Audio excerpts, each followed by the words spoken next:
contoh ya, pohon yang contoh lain ya, pohon yang masih kecil. Kalau Bapak Ibu lihat ya kecil, tapi buahnya lihat.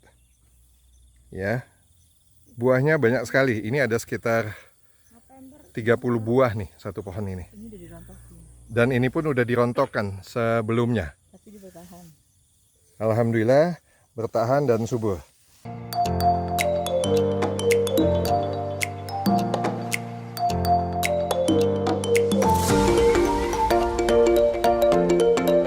Kita bahas lagi mengenai alpukat di Fonda Avofarm. Jadi kalau kita lihat nih, Bapak Ibu mungkin bisa di zoom. Ini buahnya nih, perkembangannya ya. Kalau Bapak Ibu lihat lagi fisiknya, tolong di shoot. Fisiknya tanaman ini masuk bulan ke-6. Nah, Pak Bambang, kelanjutan maintenance-nya seperti apa nih, Pak? Ini kalau sudah begini mau nggak mau kita harus paksa harus cukupkan nutrisi untuk ke buah ya, nutrisinya. Oke. Kita akan berikan pupuk standar yang Fonda Avofarm punya. Ini akan kita kasih pupuk Bokasi ya, andalan kita pupuk Bokasi. Oke. Nanti kita tebar di sekeliling tajuk tanaman, kemudian nanti diuruk ya. Oke. Ditarik lagi dari sisinya untuk melanjutkan sistem manajemen topsoil. Nah, kalau kita lihat hasilnya seperti ini nih Bapak Ibu nih. Ya, ini 1, 2 ya. Terus mana lagi? Ini 3 gitu. 4 di bawah. Nah, jadi beberapa waktu yang akan datang 2-3 minggu ini di topsoil lagi dengan pemberian pupuk Bokasi ya Pak Bambang ya. Oke. Terus Pak, gimana setelah lakukan topsoil dengan pupuk Bokasi, selanjutnya apa lagi nih Pak? Pemberian apa Pak? Pemberiannya nanti kita spray aja nutrisi lewat daun. Nutrisi lewat daun dengan kandungan K yang tinggi. Gitu. Kandungan kalium yang tinggi ya Pak. Terus kemudian untuk fase tanaman yang sudah berbuah begini, imunisasi tanaman penting. Imunisasi dalam arti kita mengaplikasikan kalsium dosis tinggi, kita aplikasikan baik itu lewat spray maupun lewat pengocoran gitu. Tapi yang kita di sini kita ambil ringkasnya, praktisnya, jadi kita akan campurkan dengan pupuk NPK yang unsur N-nya kecil aja, P sama K-nya yang tinggi. Nah, nanti kita campurkan dengan kalsium, baru kita aplikasikan di sekeliling tanaman berbarengan dengan pengaplikasian pupuk Bokasi. Nah, diharapkan dengan pemberian pupuk itu akan memberikan atau menunjang kebutuhan nutrisi untuk tanaman, sehingga si buah ini nantinya kualitas maupun rasanya nggak akan kalah dengan tanaman yang sudah umur 5-6 tahun. Wow. Jadi sekali lagi Bapak Ibu, kualitas buah ini juga bisa dimaksimumkan dengan sistem pemupukan yang Pak Bambang sebut tadi ya. Ya. Oke. Sebetulnya kalau untuk rasa manisnya, kemudian atau pulennya, creaminya, kuncinya ada di pupuk kandang kok, pupuk Bokasi gitu. Wow. Pupuk kandang, tapi pupuk kandang yang sudah diolah, yang sudah difermentasikan.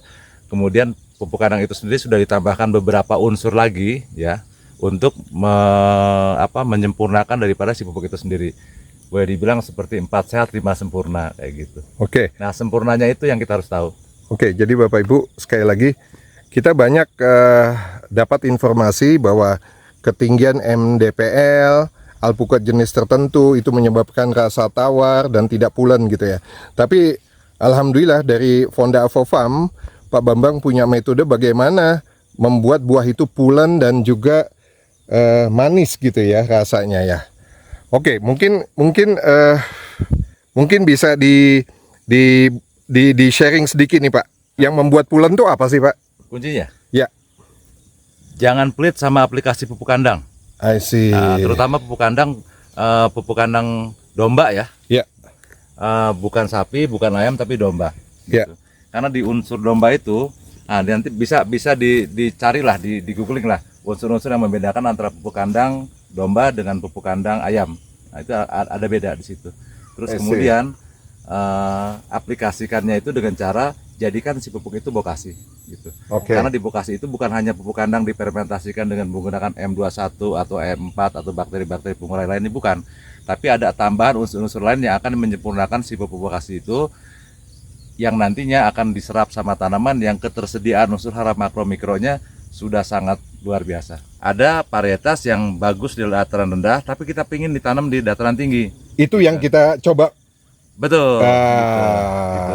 Karena oke. kita ngelihat tanaman ini punya kelebihan, punya keunggulan gitu. Kan ujung-ujungnya ekonomi juga yang dikejar. Ya, gitu. ya. Kadang si petani ngambil begini, ekonomi aja dulu, rasa belakangan. Oke.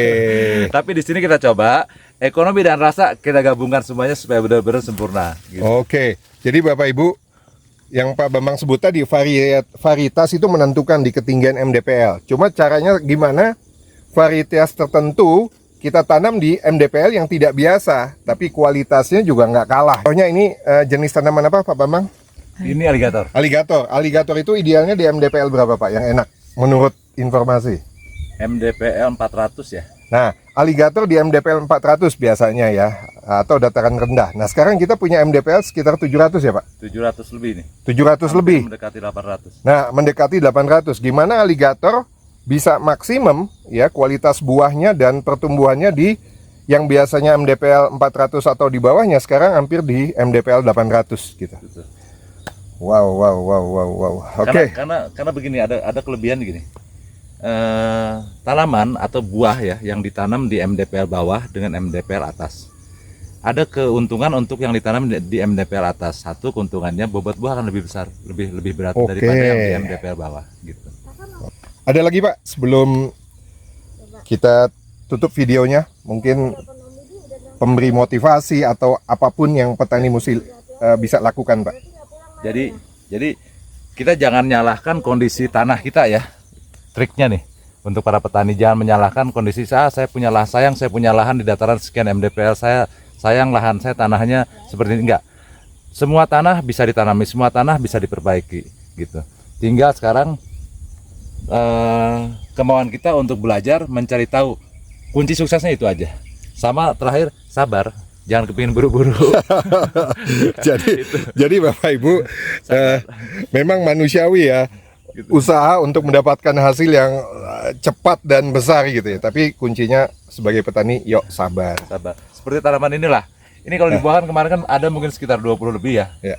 Tapi kalau ditanamin semua kan kasihan pohonnya. Jadi sabarlah, tunggu untuk dapat yang 20 atau 30 ke atas, tunggu 1 tahun lagi atau 2 tahun lagi. Oke, Sekarang oke. cukuplah dengan 5 atau 6 buah. Ini pun Oke. sudah kebanyakan. Oke. Ya, jadi penutup videonya adalah tipsnya sabar dan jangan terlalu terpaku dengan jenis dan ketinggian MDPL ya Iya. Pak. Karena kita harus terus mencari, karena sebetulnya banyak hal-hal yang dengan ramuan atau dengan komposisi pupuk yang tepat itu tetap hasilnya maksimum walaupun MDPL-nya di atas yang biasanya ditanam. Bapak Ibu, terima kasih untuk perhatiannya. Tolong doakan ya, semoga Fonda Avofarm ini bisa hasilnya bisa maksimum ya, melimpah, subur. Nanti anytime ya, Bapak Ibu mau visit, mau kunjungan, mau belajar sama Pak Bambang, kita akan bukakan untuk forumnya. Dari saya itu aja, terima kasih. Assalamualaikum warahmatullahi wabarakatuh.